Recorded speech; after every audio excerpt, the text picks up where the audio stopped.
दोस्तों नमस्कार, सिविलेक्स पॉइंट पर आपका स्वागत है। आज हम लोग समझेंगे वेटलैंड्स को और जो इससे संबंधित जो भी चीज़ें होंगी, चाहे वो रामसर साइट्स हों, रामसर कन्वेंशन या फिर मॉन्टेस रिकॉर्ड, डिटेल में देखेंगे क्योंकि करंट अफेयर्स में भी काफ़ी चर्चा में बना रहता है और एग्जाम में आने की संभावनाएं बनी रहती हैं। तो एक एक करके देख लेते हैं। सबसे पहले जानते हैं कि ये वेटलैंड्स आखिर ये जो आर्द्र भूमियाँ हैं, इनको नम भूमियाँ भी कहते हैं, ये होती क्या हैं। ये एक्चुअली कोई जलीय परितंत्र या स्थलीय परितंत्र जो दोनों के बीच का एक क्षेत्र होती है, जो दलदल भूमि होती है ना, जो कोई जल है, जलीय परतंत्र है, कोई बड़ा सा वाटर बॉडी है, कोई स्थल है, उसके जो बीच का संक्रमण का क्षेत्र होता है, जो बीच का क्षेत्र है वहाँ पे काफ़ी दलदली भूमि होती है, तो उसको हम वेटलैंड्स कहते हैं। और वेटलैंड के संरक्षण के लिए एक सम्मेलन हुआ था, वेटलैंड के संरक्षण के एक सम्मेलन हुआ था जिसको रामसर सम्मेलन कहते हैं। ये इस रामसर सम्मेलन के तहत एक डेफिनेशन दी गई थी, जिसको अगर हम अच्छे से देख लेते हैं तो हम उसके बारे में और अच्छे से समझ जाएंगे कि ये वेटलैंड में जो है किनको शामिल किया जाता है। तो यहाँ पे डेफिनेशन देखते हैं। यहाँ लिखा हुआ है कि शुष्क मौसम में भी सतही एवं भूमिगत जल बनाए रखते हो, मतलब ऐसे भूभाग, ऐसे क्षेत्र जो शुष्क मौसम में भी सतही एवं भूमिगत जल बनाए रखते हैं। प्रत्येक मौसम में जल से युक्त हो, विशिष्ट प्रकार की वनस्पति वहाँ पर पाई जाती हैं, जलीय एवं स्थलीय जीवों को आश्रय प्रदान करते हैं, बाढ़ के प्रभाव को कम करते हुए गाद एवं पोषाहार को संरक्षित रखते हों, उन्हें आर्द्र भूमियाँ कहा जाता है। मतलब किसी भी मतलब भूभाग में जो ये क्वालिटीज़ अगर पाई जाएंगी तो रामसर साइट के तहत वो आर्द्र भूमि उनको माना जाएगा और आर्द्र रामसर सम्मेलन के तहत उनको आर्द्र भूमि माना जाएगा। और इन आर्द्र भूमियों को रामसर साइट भी कहते हैं, जिनको आगे हम देखते हैं कि रामसर साइट क्यों कहते हैं और हम इनको पढ़ क्यों रहे हैं, ये भी हमको जानना जरूरी है, क्यों हमारे लिए इतनी महत्वपूर्ण है, क्यों हम इस टॉपिक को डिस्कस कर रहे हैं। तो यहाँ पे पॉइंट वाइज मैंने बताया है। सबसे पहले ये है कि ये बायोलॉजिकल सुपरमार्केट होते हैं। यहाँ पे जो खाद्य जाल है, फूड वेब काफ़ी समृद्ध होता है और जैविकता के दृष्टिकोण से काफ़ी समृद्ध होते हैं।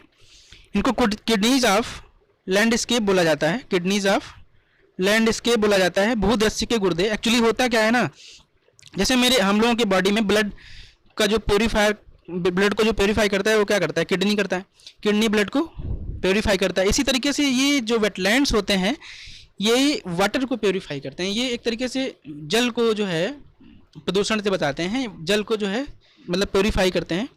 और यहाँ पे बहुत सारी वनस्पतियाँ भी होती हैं जो औषधीय गुणों की होती हैं, तो काफ़ी हम लोगों के लिए महत्वपूर्ण है। पर्यावरण संरक्षण के लिए काफ़ी महत्वपूर्ण है। बाढ़ वाले जो क्षेत्र होते हैं वहाँ पर जहाँ मतलब ये बाढ़ से बचाते हैं, जैसे कोई भी क्षेत्र हुआ वहाँ पर वेटलैंड्स हैं तो वहाँ पे जो एक्सेस वाटर होगा जो बाढ़ में अपना योगदान देता है वो उसको ये वेटलैंड्स क्या करती हैं ना, उसको अवशोषित कर लेती। तो उनको अवशोषित करने पे वहाँ उस क्षेत्र में बाढ़ का संकट जो है कम हो जाता है। कार्बन अवशोषण और भूजल स्तर में जो इनकी मतलब भूजल स्तर में वृद्धि बनाए रखते हैं। तो ये सब जो है ना, ये इंपॉर्टेंस है, हम लोगों के लिए बहुत ही इंपॉर्टेंट है और इसलिए हम इस पर जो है काफ़ी ध्यान भी दिया जाता है। देख लेते हैं रामसर कन्वेंशन क्या है। ये एक अंतर सरकारी संधि है, ये इंटर गवर्नमेंटल ट्रीटी है और ये कब हुई थी, 2 फरवरी 1971 को। इसीलिए हम 2 फरवरी को हम लोग क्या मनाते हैं, वेटलैंड दिवस मनाते हैं। और जो वेटलैंड दिवस है वो किसी ना किसी थीम पर आधारित होता है। तो 2020 और 21 की थीम निर्धारित की गई थी। तो 2020 की जो थीम है वो आर्द्र भूमि और जैव विविधता, वेटलैंड्स एंड बायोडाइवर्सिटी। और जो 2021 की थीम है ये वेटलैंड्स एंड वाटर है, आर्द्र भूमि और जल। हुआ कहाँ था, ये ईरान के रामसर में हुआ था। विशेष पारिस्थितिकी तंत्र पर काम करने वाली ये पहली पर्यावरण संधि है। मतलब पहले पूरे पर्यावरण मतलब पूरे हम इन्वायरमेंट पे बात करते थे, लेकिन इन्वायरमेंट के किसी पहलू पर अगर बात करने का अगर देखा जाए तो ये सबसे पहली वैश्विक पर्यावरण संधि है। और भारत ने 1 फरवरी 1982 को इस पर हस्ताक्षर किए थे। ये भी बहुत महत्वपूर्ण मतलब पॉइंट है। और वर्तमान में 2200 से अधिक वेटलैंड्स हैं और जिन्हें अंतर्राष्ट्रीय महत्व के वेटलैंड्स में जो है इनको रामसर की सूची में शामिल किया गया है। और कुल अगर क्षेत्रफल इनका देखा जाए तो लगभग 2.1 मिलियन वर्ग किलोमीटर से भी इनका क्षेत्रफल अधिक है। भारत में कितने हैं, भारत में 42 रामसर स्थल हैं। अभी हाल ही में बहुत ही जल्दी एक जोड़ा गया है जो 17 नवंबर 2020 को जोड़ा गया था, उसको सोकर TSOKAR वेटलैंड जो लद्दाख में है, ये लेटेस्ट है। और चूंकि हम सारी लिस्ट को नहीं बताएंगे, सारी लिस्ट अगर आप लोगों को देखनी है तो हमारे टेलीग्राम चैनल को ज्वाइन करिएगा, वहाँ से आपको पूरी लिस्ट मिल जाएगी। और पूरी लिस्ट इसलिए नहीं बता रहे हैं क्योंकि वीडियो काफ़ी बड़ा हो जाएगा, और लिस्ट वहाँ से आप लोग देख लीजिएगा। हम लेटेस्ट हमने करंट अफेयर्स का जो है ना उसको मैंने बता दिया है। क्वेश्चन पूछने की संभावनाएं करंट अफेयर्स से ज़्यादा रहती हैं। हालांकि अगर लिस्ट देखनी है तो टेलीग्राम से चैनल से ज्वाइन करिएगा। चूँकि हम लोग उत्तर प्रदेश से हैं, उत्तर प्रदेश की परीक्षाओं पर हम लोग को ज़्यादा फोकस रहता है, तो उत्तर प्रदेश में जो रामसर साइट हैं उनको हम देख लेते हैं कितनी है। उत्तर प्रदेश में 6 रामसर स्थल हैं, 6 रामसर स्थल हैं। और कौन कौन से 6 हैं?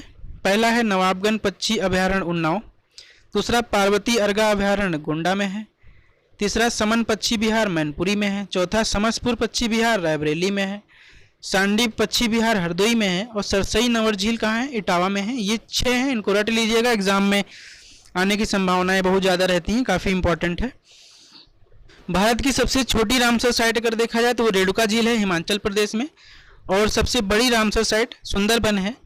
तो ये दोनों भी फैक्ट याद करने वाले हैं, याद कर लीजिएगा, इंपॉर्टेंट है। और सुंदरबन के बारे में, सुंदरबन एक्चुअली बहुत ही हम लोगों के लिए महत्वपूर्ण है क्योंकि यहाँ पे बहुत सारी चीज़ें हैं।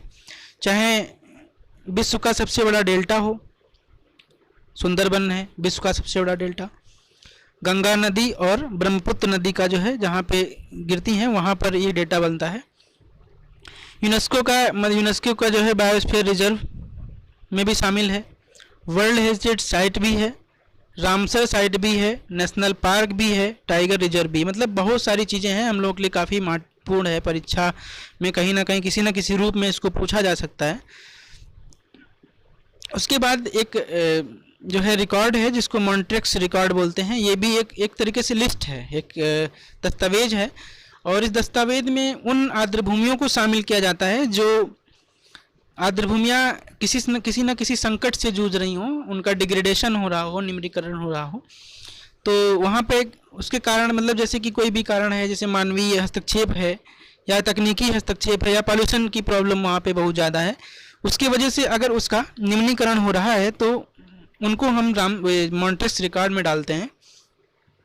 और वर्तमान में अगर भारत में देखा जाए तो 2 आर्द्रभूमियाँ मॉन्ट्रेक्स रिकॉर्ड में शामिल हैं। एक है केवलादेव राष्ट्रीय उद्यान, केवलादेव राष्ट्रीय उद्यान कहाँ है? राजस्थान में। दूसरा है लोकटक झील मणिपुर में है। ये लोकटक झील काफ़ी इंपॉर्टेंट है। यहाँ पे कीबल लेमजाओ नेशनल पार्क है। यहाँ पे एक जानवर पाया जाता है जिसको हम संगई हिरन बोलते हैं, वो यहीं पे एंडेमिक है, केवल यहीं पर पाया जाता है। और पहले उड़ीसा की चिल्का झील भी इसमें शामिल थी, लेकिन 2002 में इसको हटा दिया गया था। तो यहीं पे हमारा जो है वीडियो समाप्त होता है। आगे फिर किसी वीडियो के साथ मिलेंगे, किसी न किसी टॉपिक के साथ में। और अगर अच्छा लगा हो तो लाइक करिएगा, शेयर करिएगा और सब्सक्राइब करिएगा। और एक इम्पॉर्टेंट बात यह है कि आप लोग टेलीग्राम चैनल जरूर ज्वाइन करिएगा, क्योंकि हम इससे रिलेटेड क्वेश्चंस नहीं डाल पा रहे हैं क्योंकि वीडियो काफ़ी बड़ी हो जाती है।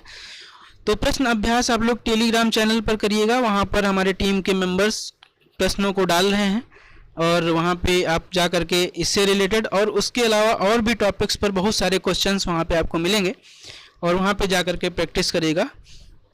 तब तक के लिए बाय बाय, थैंक यू।